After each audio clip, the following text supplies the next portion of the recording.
The year was 1929, the very first Jawa was born.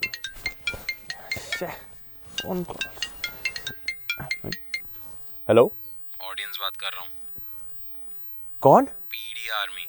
और मुझे history के लिए बहुत कम टॉलरेंस है. और भाई हिस्ट्री तो तेरे पीछे है और प्रेजेंट तेरे आगे. Okay, but चल भाई पॉइंट पे रह. I'll be right back. Welcome to PowerDrift. My name is Varun Painter and this is the all-new Jawa. Now I know a lot of people are going to talk about the history. Some of them will even compare it with other motorcycles. But good chance for you and I, what's happening today is nostalgic and very special. A legend has been born and honestly, it deserves its own full-blown story. I mean, look at it. It looks as if it's come from the World War II era, reminiscent of the first Jawa that made its way to India. It's a combination of the best of both worlds, past and present. The Jawa oozes of chrome and beautifully crafted metalwork. Bro, ये सब पुराने video में बोल दिया. आई button पे link है. Ride कैसा है वो बता ना. Let's go!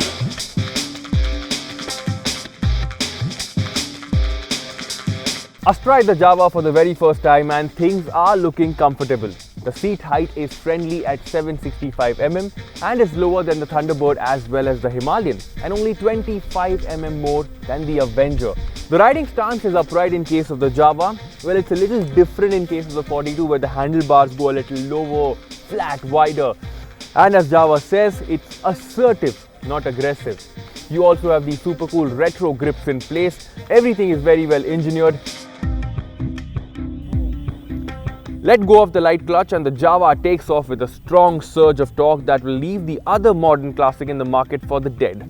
That surge continues into a meaty mid-range but then tapers off as the analog speedo inches towards the 100 kmph mark. This 293cc mill is more than a good-looking art piece.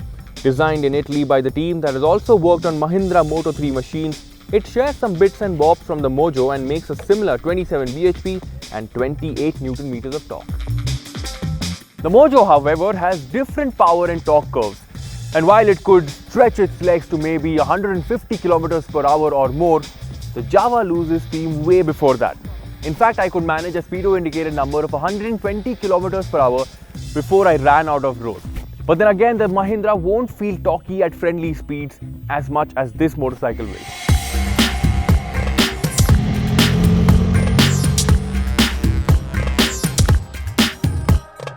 The Jawa is best enjoyed at road-friendly speeds. I know that got very little to do with the refinement which I'm going to talk about later, but more to do with the kind of swag that the Jawa bestows upon you. People will ogle at you whether you're in motion or not. No point scraping those pegs because just like the engine, the handling is predictable and easy-going.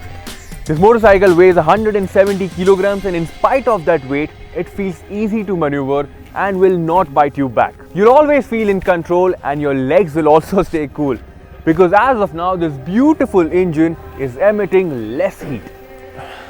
Bro, तू राजस्थान में heat के बारे में बता रहा है. वो पुणे में टेस्ट करते हैं ना. ये बता लॉन्ग राइड पे कैसा है. Slow down the beat. I'll be right back.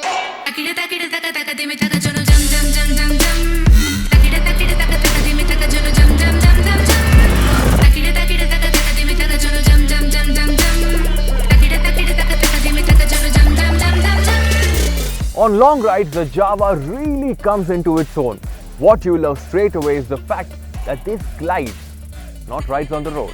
That's because the suspension has been tuned to be on the cushier side and it goes very well with the laid-back character of the engine, which simply eats a pothole. You see them on the road, they never touch your spine. Then you'll start loving the 6-speed gearbox. Once heated up, the cogs just slide through like a hot knife through butter. What you won't love, however, is the seat. It isn't the softest seat around and once I put in a few kilometers, I also found out that the riding position for my height can become a little uncomfortable as my back started complaining a bit. Not due to the suspension though, because that is fantastic. A few things that aren't fantastic though. There are these annoying vibes that creep in on the handlebar as well as the foot pegs at certain points in the rev range. Which point? Well, I don't know because there is no tachometer. And then there's the fueling, the fly in the pudding. When you get on the throttle, having access to all that bottom and mid-range punch is great, but things can get a little snatchy, a little crude. There is a fuel gauge in place, a tiny analog one at that. While you won't need a digital one, what you do need in your life is a disc brake, and the Jawa doesn't get one at the rear. Instead, it gets a 153mm drum that tends to lock up easily. It locks probably because it's very new, but with more usage, it will lose its bite and one would need to open it up like in the good old times to know when it's due for a change.